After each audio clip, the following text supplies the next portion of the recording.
Inara Rusli siap bertemu Virgon di pengadilan untuk mediasi. Bakal rujuk. Pengadilan Agama Jakarta Barat menggelar sidang cerai artis musisi Virgon dengan sang istri Inara Rusli Rabu 7 Juni 2023 pagi. Sidang cerai Virgon dan Inara Rusli beragendakan mediasi atau perdamaian guna menyelesaikan masalah rumah tangga mereka sebelum dilanjutkan ke agenda sidang berikutnya. Arjana Bagaskara, kuasa hukum Inara Rusli, menyampaikan kalau kliennya siap bertemu Virgon di sidang cerai dan menjalani mediasi. Arjana menambahkan ketidakhadiran Inara pada sidang perdana memang belum dibutuhkan karena hanya pemeriksaan berkas saja. Tapi Ibu Inara siap buat mediasi, ucap Arjana Bagaskara. Sementara itu, Sandi Arifin, kuasa hukum Virgon, juga memastikan kliennya akan menghadiri sidang cerainya dengan Inara Rusli, istrinya. Klien kami akan hadir dalam sidang mediasi, ujar Sandi Arifin.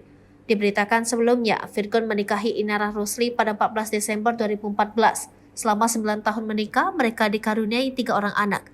Setelah 9 tahun menikah, Inara Rusli membongkar dugaan perselingkuhan suaminya, Virgon, dengan wanita yang diduga bernama Tenri Ajeng Anissa di Instagram.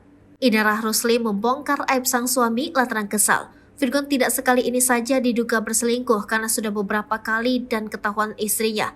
Inara Rusli geram lantaran ia mengetahui Virgon diduga berselingkuh dengan Tenri Ajeng Anissa sejak pertengahan tahun 2021 hingga saat ini dan sering mengirimkan uang dengan total sekitar 200 juta rupiah selama mereka berhubungan.